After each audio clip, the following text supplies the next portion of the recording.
이 수요예배 자리에 나오신 모든 분들에게 주님의 은혜가 가득하길 소망합니다. 우리가 신앙생활을 하면서 가장 많이 듣고 또 가장 많이 하는 말이 무엇일까요? 아마 믿음일 것입니다.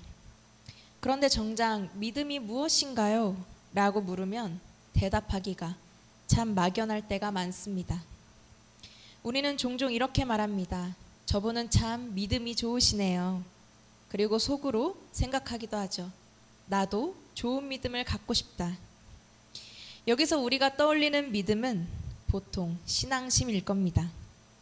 항상 교회에서 웃으며 인사하고 하나님의 말씀을 설교 시간마다 한 글자도 놓치지 않으려 귀 기울이고 성경의 지식도 깊고 언제나 앞서서 봉사하며 기도로 임하는 사람, 이런 모습들을 보면 우리는 저 사람은 저분은 믿음이 참 좋다라고 자연스럽게 말하게 됩니다. 그런데 믿음은 교회 안에서만 쓰는 말이 아니죠. 신앙이 있는 사람들뿐만 아니라 모든 사람들이 믿음을 가지고 살아가고 있습니다. 우리는 일상에서 이런 말을 자주 합니다. 나는 너 믿어. 그런데 믿는다는 것은 단순히 생각만으로 그치지 않죠. 믿음은 반드시 구체적인 행동으로 나타나게 되어 있습니다. 예를 들어 예전에 슈퍼나 문방구에서 많이 했던 외상이라는 것도 그렇습니다. 이 사람이 지금 당장 돈을 내지 않더라도 물건을 주는 것, 후에 갚을 것을 믿기 때문에 우선 이름을 쓰고 물건을 가져가도록 허락하는 것이죠. 그리고 무소식이 희소식이다라는 말도 마찬가지입니다. 굳이 매번 소식을 전해주지 않더라도 내가 그 소식을 일일이 확인하지 않아도 그 상대방이 잘 지내고 있을 것이란 믿음이 있으니 평안하게 기다리는 것이 가능합니다. 그런데 반대로 믿음이 없으면 어떡합니까? 외상은 말도 안 되는 얘기겠죠. 그리고 부모님이 자녀를 믿는다고 얘기하면서도 외출 나간 자녀에게 계속해서 너 어디야? 빨리 들어와 하며 확인 전화를 그 자녀의 상황을 고려하지 않고 15분마다 전화하며 확 재촉한다면 그건 사실 자녀를 향한 믿음이 별로 없는 거겠죠. 오늘 본문에서도 바울은 믿음으로 받는 구원에 대하여 이야기합니다. 사도 바울은 로마서에서 믿음으로 얻는 구원을 설명하기 위해 한 인물을 소개하고 있는데요. 바로 유대인들이 가장 존경하고 자랑스럽게 여기던 아브라함입니다. 왜 하필 아브라함이었을까요? 유대인들은 아브라함을 떠올릴 때마다 자부심을 가졌습니다. 그는 민족의 뿌리이자 하나님께 선택받은 특별한 존재의 상징이었습니다. 우리는 아브라함의 자손이다 라는 말은 곧 우리는 하나님의 백성이다 라는 뜻이었습니다. 바울은 이 점을 정확히 파고듭니다. 여러분이 그토록 존경하는 조상 아브라함이 어떻게 하나님께 인정받았는지 아십니까? 율법을 잘 지켜서입니까? 아니면 할례를 받아서입니까? 모두 아닙니다.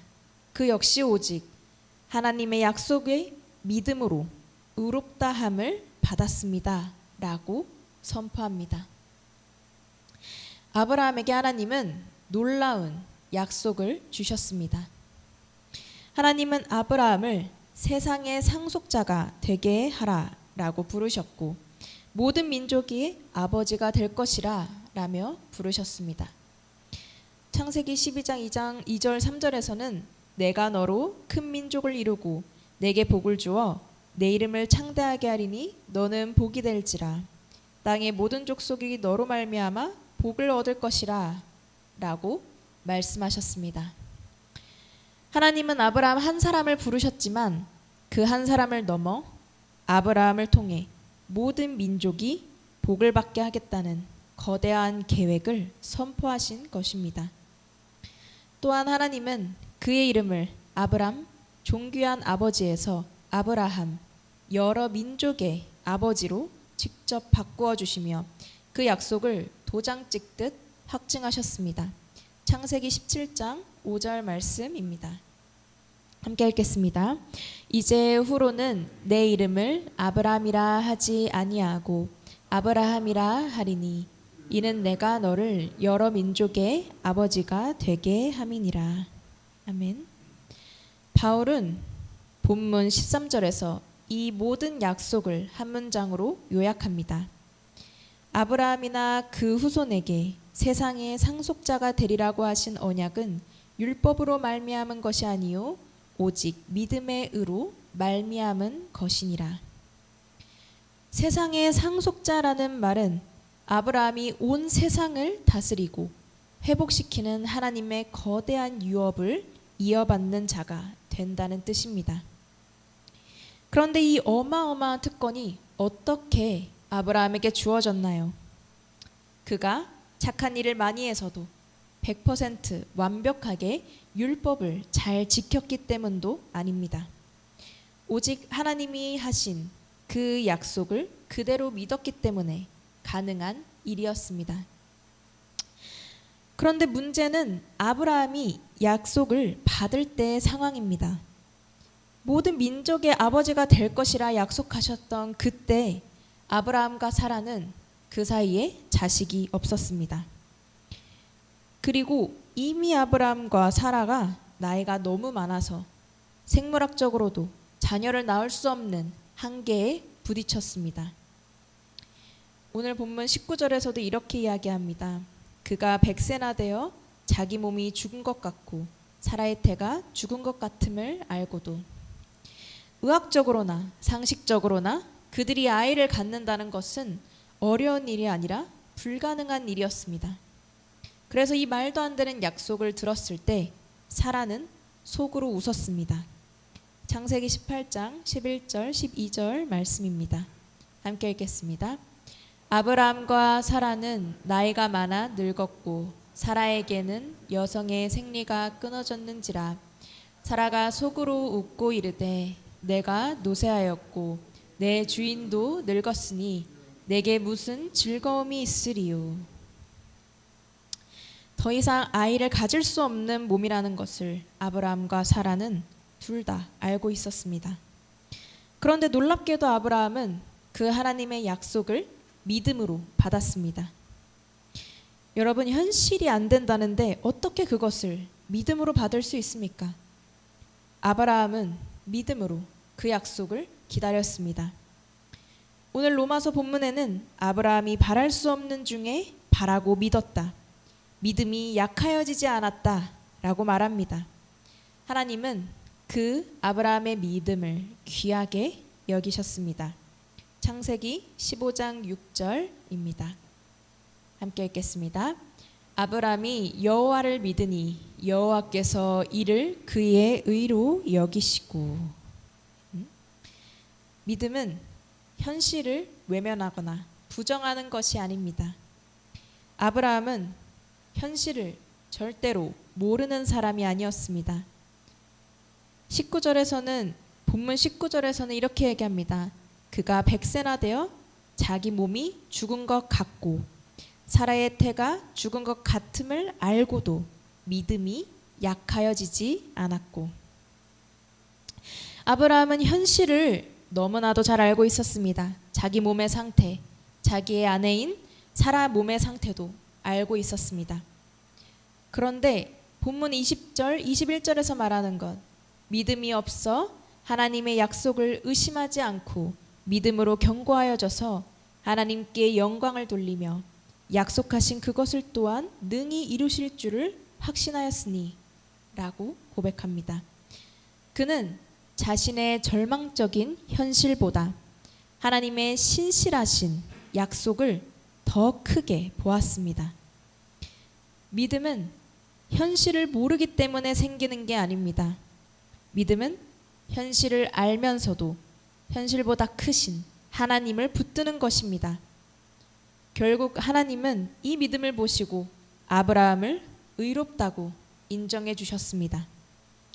그리고 실제로 아브라함이 100세, 사라가 90세 때에 이미 죽은 것 같았던 몸을 통해 아들 이삭을 선물로 주셨습니다. 그러면 바울이 로마서에서 믿음 이야기를 하며 아브라함을 꺼낸 핵심은 무엇일까요? 당시 로마 교회 안에는 심각한 갈등이 있었습니다. 바로 유대인 그리스도인들과 이방인 그리스도인 사이에 구원에 관한 논쟁이었습니다. 이 당시 유대인들은 율법에 얽매여 있는 듯이 살았습니다. 율법을 지키고 할례를 받아야 하나님의 구원에 이른다고 믿었던 것입니다. 그렇기에 바울은 아브라함의 이야기를 했습니다. 아브라함은 율법도 할례도 생기기 이전에 이미 하나님의 부르심을 받고 약속하신 그 약속을 믿음만으로 의롭게 여김을 받았다고 말입니다. 그렇기에 율법을 모르는 이방인들이나 율법 아래에 있는 유대인들이나 오직 이 약속을 믿는다면 모두가 아브라함의 진정한 후손이 되는 것입니다. 우리의 신앙생활도 자칫하면 그 율법에 갇히기 쉽습니다. 내가 오늘 기도를 더 열심히 안 해서 응답이 없나? 내가 봉사를 안 해서 은혜를 못 받나? 내가 뭘 했는지 신앙생활에서 어떤 것이 부족한지를 샅샅이 따져가며 나의 행위에 집중하게 됩니다. 그러나 우리는 그것보다 하나님의 신실한 약속을 바라봐야 합니다. 믿음은 내 형편이 나아질 것을 믿는 것이 아니라 어떤 형편 속에서도 약속을 지키시는 하나님을 신뢰하는 것입니다. 우리는 흔히 믿음을 머릿속으로만 생각하며 믿습니다 라고 여깁니다. 하지만 성경이 말하는 믿음은 훨씬 더 역동적입니다. 성경에서 믿음이라는 단어는 헬라어 피스티스라고 합니다. 이 단어는 믿음, 신뢰, 의탁, 충성이라는 의미를 가지고 있습니다. 즉 믿음은 삶을 온전히 하나님께 맡기는 것이라는 말입니다. 여러분, 이런 상황을 한번 떠올려 보길 바랍니다. 우리가 구조를 받아야 되는 아주 긴급한 상황에 놓여 있다면 구조대원의 말을 전적으로 따르지 않겠습니까? 앞이 연기로 인해 보이지 않는 상황 속에서 한 걸음 떼기도 불안한 상황 속에 갇혀 있다면 그런 상황에도 불구하고 구조대원이 손을 잡고 내려가자라고 하면 내려갈 것이고, 올라가자 하면 올라갈 것이고, 그리고 함께 뛰어내리자 하면 같이 뛰어내릴 것입니다. 이러한 것은 나의 생명을 온전히 믿고 내던지는 믿음입니다. 이 상황에서, 그렇게 긴급한 상황 속에서 저 구조대원이 자격증은 혹시 있나? 나를 들고 나를 이끌고 나갈 힘이 있나? 라고 고민하고 있다면 그것은 믿음이 아니겠죠. 오늘 본문은 우리가 믿는 하나님을 이렇게 소개합니다.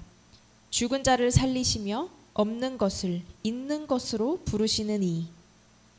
아브라함은 죽은 것 같은 자신의 몸을 보지 않고 생명의 주관자이신 하나님의 믿음, 그 안에 자신을 던졌습니다. 다친 여인의 태도 여시고 죽은 자도 살리시고 없던 것도 있게 만드시는 전지전능한 하나님을 우리가 믿고 내던지지 않을 수 있겠습니까? 보이지 않아도 신뢰하며 걷는 것, 그것이 바로 세상을 이기는 믿음의 사람입니다. 제가 대학생이었던 20대 초반에 약 1년 정도 대학교를 휴학하고 베트남 하노이에서 아버지의 선교 사역을 도우며 지낸 적이 있습니다. 그때 하노이 현지 교회를 다니고 있던 한 30대 중반의 베트남 언니를 소개받게 되었는데요. 그 언니는 저에게 참 친절하게 대해주었습니다. 저와 동생을 데리고 길거리를 다니면서 맛있는 음식을 소개해주기도 하고, 그리고 하노이 곳곳을 다니면서 베트남의 문화와 거리를 알려주었습니다. 그런데 어느 날 그 언니와 함께 길을 걷다가 한 거리를 지나게 되었는데요. 그 거리는 낮에는 매우 조용해서 그냥 평범한 거리처럼 보였습니다. 그런데 그 곳은 밤이 되면 완전히 분위기가 달라지는 곳이라고 하더군요. 술을 마시는 사람들, 클럽, 화려한 불빛, 시끄러운 음악, 사람들이 가득 찾는 그런 거리였습니다. 언니가 그 거리를 가리키면서 설명해주며 이렇게 얘기했습니다. 여기는 낮에는 이렇게 조용하지만 밤이 되면 정말 화려하고 사람도 많고 굉장히 시끄러워 라고 하며 웃으며 이 말을 덧붙였어요. 사실 내가 예수님을 믿기 전에는 매일 밤 이곳에 와서 놀던 사람이었어. 그리고 장난스럽게 웃으면서 이렇게 얘기했습니다. 그런데 예수님을 믿고는 더 이상 여길 가지 않아. 그 말이 제 마음에 꽤 인상적으로 남았는데요. 그렇게 우리는 이야기하며 웃고 농담도 하고 맛있는 것도 먹으면서 시간을 보냈습니다. 그러다가 제가 고마운 마음이 들어서 이렇게 얘기했어요. 언니 한국에 꼭 한번 놀러 오세요. 한국에 오면 제가 맛있는 것도 사드리고 좋은 곳도 많이 소개해 줄게요. 그때 저는 당연히 언니가 좋다, 한번 가보고 싶다라고 말할 줄 알았습니다. 왜냐하면 베트남에서의 한국의 인기는 매우 높았기 때문입니다. 많은 사람들이 한국에 가고 싶어 하고 그것을 꿈꾸는 사람들이 참 많았습니다. 그런데 그 언니는 예상과 다르게 아주 단호하게 얘기했어요. 미안하지만 나는 한국에 갈 생각이 없어. 저는 그 말이 너무 의외여서 다시 물었습니다. 언니 왜요? 왜 한국에 올 생각이 없나요? 그러자 그 언니가 아주 담담하게 이렇게 얘기했습니다. 나는 여기에서 해야 할 일이 너무 많아. 내가 예수님을 믿고 보니 이 땅에는 아직 구원받아야 할 사람들이 너무 많아. 어린 생명들도 아직 복음을 모르는 사람들도 참 많기에 나는 이곳에서 사람들에게 복음을 전하고 교회를 섬겨야 할 사명이 있다고 생각해. 그래서 내 사명이 끝날 때까지는 어디를 놀러 가거나 다른 나라에 갈 생각이 없어. 저는 그 말을 듣고 굉장히 놀랐습니다. 많은 사람들은 또 다른 환경을 경험하고 싶어하고 한국 같은 나라에 한번 가보고 싶어 하는데 그 언니는 그런 기회보다도 내가 이곳에서 해야 할 사명이 있다는 이유로 아주 담대하고 단호하게 그 자리를 지키고 있었습니다. 그 모습을 보면서 저는 마음속으로 이런 생각을 했습니다. 아, 저게 바로 믿음이구나. 하나님이 나를 변화시키셨다면 아직 복음을 모르는 이 베트남의 수많은 사람들도 하나님이 반드시 변화시킬 것이다. 바로 그 믿음이 있었기 때문에 건니는 아주 단호하고 담대하게 저에게 말했던 것입니다. 베트남의 인구 약 1억 명 중 개신교의 복음화율은 1, 2%밖에 되지 않습니다. 그리고 그 큰 수도 하노이에도 베트남 현지인들이 다니는 정부 승인을 받은 교회가 단 하나뿐일 정도로 매우 척박합니다. 보통 베트남은 정부가 복음을 인정하지 않기에 가정교회 형태로 조용히 숨어서 예배를 드리는 사람들이 많고요. 그럼에도 그 언니는 앞이 보이지 않는 상황 속에서도 확신할 수 없는 그 상황 속에서도 하나님이 하신다는 믿음이 있었던 것입니다. 하나님은 아브라함에게 그러셨듯 우리에게도 놀라운 약속을 주셨습니다. 유진 피터슨 목사님은 성경을 일상의 언어로 새롭게 풀어낸 메시지 성경에서 로마서 4장 14절 15절을 이렇게 이야기합니다. 네, 제가 읽어드리도록 하겠습니다. 만일 우리가 하나님께 무언가를 얻는 것이 자기가 해야 할 일을 다 마치고 온갖 서류를 다 구비해야만 비로소 가능한 일이라면 인격적 신뢰가 들어설 여지는 아예 사라지고 약속은 냉혹한 계약으로 바뀌고 맙니다. 그런 것은 거룩한 약속이 아닙니다. 사업상 거래일 뿐입니다. 빈틈없는 변호사가 깨알 같은 글씨로 작성한 계약서는 우리가 얻을 것이 전혀 없을 것이라는 사실만 확인해 줄 뿐입니다. 그러나 애초에 계약이란 없고 약속만이, 그것도 하나님의 약속만이 있는 것이라면 그것은 여러분이 깰 수 있는 것이 아닙니다. 약속은 상세한 조건이 붙고 계약을 체결해야 하는 거래가 아닙니다. 구원은 하나님이 일방적으로 주신 약속입니다. 그래서 우리가 조금 부족하다고 해서 혹은 실수를 했다고 해서 쉽게 깨지지 않습니다. 약속은 하나님의 신실하심 위에 서 있습니다. 약속의 근거가 우리의 능력이 아니라 하나님의 성품이기 때문입니다. 하나님이 우리에게 주신 약속은 바로 예수 그리스도를 통해 이루어졌습니다. 우리는 그것을 전적인 믿음으로 받습니다. 한 번 더 메시지 성경을 읽으려고 하는데요. 로마서 4장 24절, 25절을 이렇게 메시지 성경은 표현하고 있습니다. 함께 읽겠습니다. 우리가 아무 소망 없는 상황에서도 예수를 살리신 분을 받아들이고 믿을 때 우리 역시 동일한 말씀을 듣게 됩니다. 희생 제물이 되어 주신 예수께서 우리를 하나님께 합당한 사람으로, 하나님 앞에 바로 세워진 사람으로 만들어 주셨습니다. 우리가 아무 소망 없는 상황에서도, 인간적으로는 끝이라고 느껴지는 그 자리에서도 예수를 살리신 하나님을 믿을 때 우리가 동일한 구원의 말씀을 듣게 된다는 것입니다. 그리고 우리는 예수 그리스도를 믿음으로 하나님 앞에 바로 세워진 사람이 되고 영원한 새 생명을 얻습니다. 우리는 행위로 구원받지 않습니다. 하지만 참된 믿음은 반드시 삶으로 나타납니다. 믿음은 바로 순종으로 이어집니다. 예수님이 요한복음 14장 15절에서 이렇게 말씀하십니다. 요한복음 14장 15절 함께 읽겠습니다. 너희가 나를 사랑하면 나의 계명을 지키리라. 아멘.